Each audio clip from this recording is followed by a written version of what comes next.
Hello guys, welcome back to again Anas की story. आज फिर हम एक नई कहानी लेकर आपके सामने उपस्थित हैं। दोस्तों, वीडियो को स्टार्ट करने से पहले मैं आप लोगों से एक बात कहना चाहता हूं।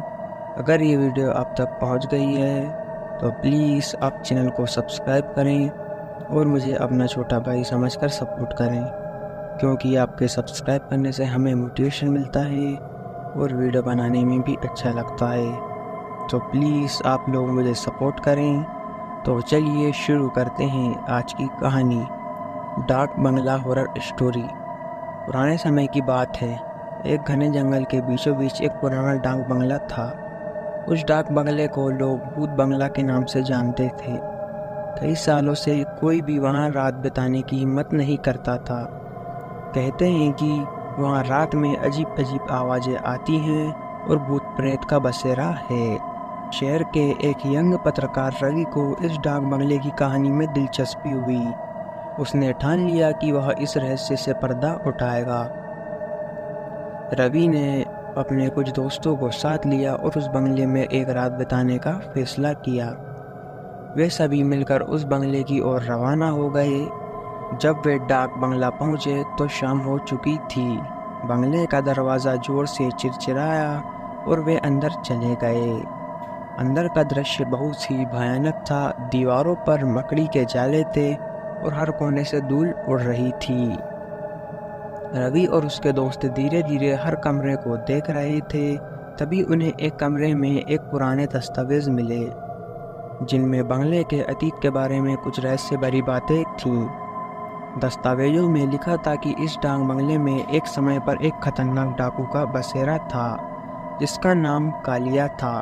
कालिया ने इस बंगले में कई निर्दोष लोगों की हत्या की थी। कहते हैं कि उन लोगों की आत्मा आज भी इस बंगले में भटकती है और जो भी यहाँ आता है उसे नहीं छोड़ती। रवि और उसके दोस्तों ने दस्तावेजों को पढ़ने के बाद और भी ज़्यादा रहस्य जानने का फैसला किया। रात के समय वे सभी अजीब अजीब घटनाओं का सामना करने लगे। दीवारों से खून के निशान उभरने लगे। दस्तावेज खुद ब खुद खुलने और बंद होने लगे। एक बार जब रवि ने पीछे मुड़कर देखा तो उसे एक धुंधली परछाई भी दिखाई दी, जो धीरे धीरे उसकी ओर बढ़ रही थी। रवि और उसके दोस्तों ने अपने डर को काबू में रखते हुए उस परछाई का पीछा किया। वह परछाई उन्हें एक गुप्त कमरे की ओर ले गई। उस कमरे में कालिया के खजाने के साथ साथ उसके सभी काले कारनामों के सबूत भी थे। उन्होंने देखा कि कालिया की आत्मा अभी भी अपने खजाने की रक्षा कर रही थी और किसी को भी उस तक पहुंचने नहीं देती थी। रात के अंधेरे में रवि और उसके दोस्तों ने उस खजाने को निकालने की कोशिश की। तभी कालिया की आत्मा ने उन पर हमला कर दिया। एक एक करके सभी दोस्त उस आत्मा के शिकार हो गए। अंत में केवल रवि ही बच पाया, जो किसी तरह से अपनी जान बचाकर वहां से भाग निकला। रवि अपनी जान बचाकर जब वापस शहर लौटा तो उसने अपने अनुभवों को एक कहानी के रूप में लिखा और सबको बताया कि डाक बंगला वास्तव में भूतिया है। उसने यह भी बताया कि वहाँ का खजाना अभी भी वहीं छिपा हुआ है और जो भी उस खजाने को पाना चाहेगा उसे कालिया की आत्मा का सामना करना पड़ेगा। इस प्रकार रवि की यह कहानी आज भी लोगों को डराती है और कोई भी उस बंगले के पास जाने की हिम्मत नहीं करता। यह कहानी केवल मनोरंजन के लिए है। इसका उद्देश्य किसी भी धार्मिक या सांस्कृतिक भावना को ठेस पहुंचाना नहीं है।